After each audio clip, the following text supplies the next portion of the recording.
नमस्कार, आज आपको मैं बहुत ही पावरफुल केस स्टडी देने वाला हूं। पृथ्वीराज चौहान, आपको मरना कबूल था लेकिन किसी शत्रु के सामने झुकना नहीं। माफ करना, आप जैसे शूरवीर कभी मरते नहीं हैं, हमेशा हमेशा के लिए अमर हो जाते हैं। आप बचपन से ही बड़े दिलेर और ताकतवर थे। मात्र 11 वर्ष की उम्र में आपने बिना शस्त्र के एक शेर का जबड़ा चीर डाला था। आपकी ताकत का अंदाजा इस प्रकार लगाया जा सकता है कि आप एक ही मुक्के में हाथी को गिराने में सक्षम थे। आपने गुरुकुल से तीर, तलवार, भाला और घुड़सवार और शब्द भेदी जैसी कलाओं में आप निपुण थे। इसके अलावा आप 6 भाषाओं के ज्ञाता थे। शुरू से शुरू करते हैं। आपका जन्म 1167 ईस्वी में गुजरात में हुआ था। आपके पिता सोमेश्वर चौहान अजमेर के शासक थे और आपकी माता कर्पूर देवी दिल्ली के शासक अनंगपाल की पुत्री थी। आपकी माता कर्पूर देवी बचपन से ही शिवभक्त थी। उनसे आपको वेद, पुराण, देव और दान की शिक्षा मिली थी। आपके चौहान वंश में कई शूरवीर राजा हुए थे।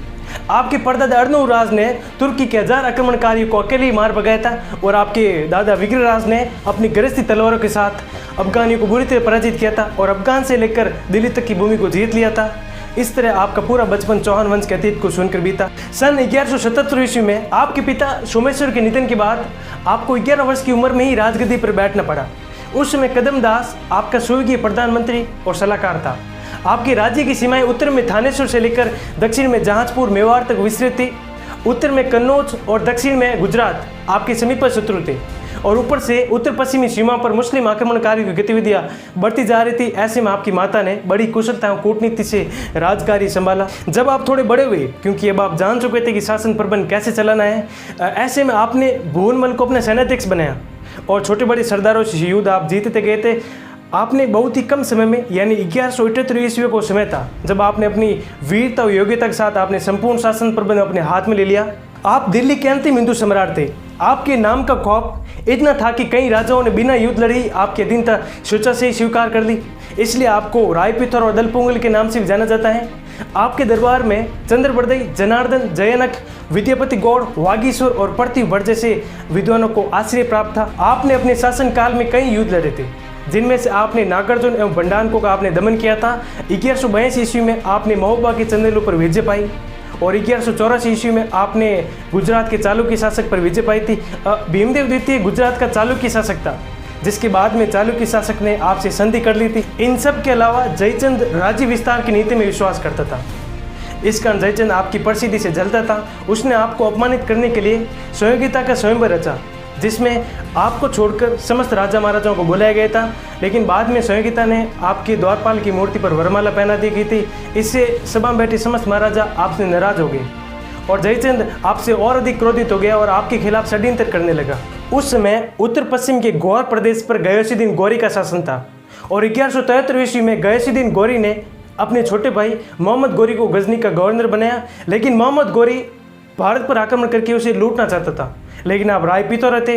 आपको ये पसंद नहीं था कि कोई बाहरी हिंदुस्तान की सरजमी पर आक्रमण करे। बात करें आपकी सेना की, आपकी सेना में 3 लाख सैनिक और 300 हाथी थे और आपकी सेना बड़ी सुगठित थी, जबकि गौरी के पास 1,20,000 सैनिक और एक शक्तिशाली घुड़सवार दस्ता था। कई इतिहासकारों का मानना है कि गौरी ने पृथ्वीराज पर 18 बार आक्रमण किया, जिसमें उसे 17 बार पराजित होना पड़ा था। लेकिन इस विषय में इतना निश्चित है कि गौरी और पृथ्वीराज के बीच में 2 भीषण युद्ध अवश्य हुए थे। 1191 ईस्वी में गौरी को अपनी पराजय देख युद्ध भूमि से भागना पड़ा, लेकिन आप रायपिथौर थे।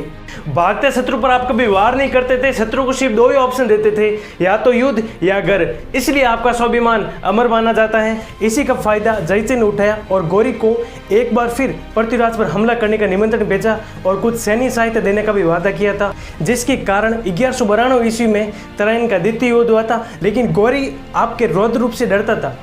उसने आपको युद्ध भूमि में बुलाकर संधि करने का झांसा देकर आपकी अस्त व्यस्त पड़ी सेना पर हमला बोल दिया था। उस समय आपकी सेना तैयार नहीं थी, क्योंकि आपके सभी सैनिक गौरी की ओर से संधि प्रस्ताव का इंतजार कर रहे थे।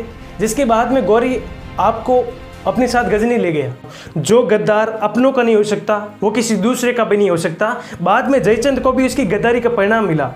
आपकी धोखे से हार के बाद गौरी का दिल्ली, कन्नौज, पंजाब, अजमेर और धीरे धीरे संपूर्ण भारतवर्ष पर अधिकार हो गया। लाख कोशिश की गौरी ने आपको झुकाने की, लेकिन पृथ्वीराज चौहान गौरी के सामने कभी झुका नहीं।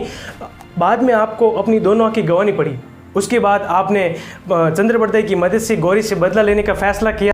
4 बांस 24 गज अंगुलश प्रमाण ताव पर सुल्तान है मत चूको चौहान। जैसे ही चंद्रप्रदाई ने इतना बोला, उधर पृथ्वीराज के तीर ने गौरी को भेद डाला।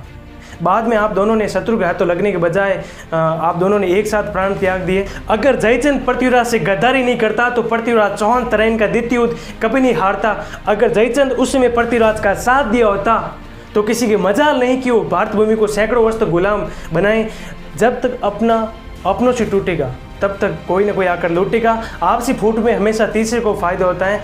आप इस वीडियो को जाति धर्म से ऊपर उठकर देश प्रेम और राष्ट्रवाद की नज़र से देखें। भाई साहब इस वीडियो को बनाने में बहुत ही मेहनत लगी है। रिक्वेस्ट कर रहा हूँ आप सभी को इस वीडियो के लिए, आप इस वीडियो को अपने दोस्तों और रिश्तेदारों के साथ जरूर शेयर करें। और हाँ, आप बताइए कि कमेंट में आपको कौन सा पार्ट सबसे अच्छा लगा, वो कमेंट में ज़रूर बताइए। और हाँ, आप अगला वीडियो किस पर देखना चाहते हैं ये भी आप कमेंट सेक्शन में ज़रूर बताइए। चैनल को सब्सक्राइब करके बेल आइकन दबाने के लिए, ताकि नए वीडियो आपको सबसे पहले मिल सके। लाइक करके उत्साह बढ़ाने के लिए आप सभी का बहुत बहुत धन्यवाद।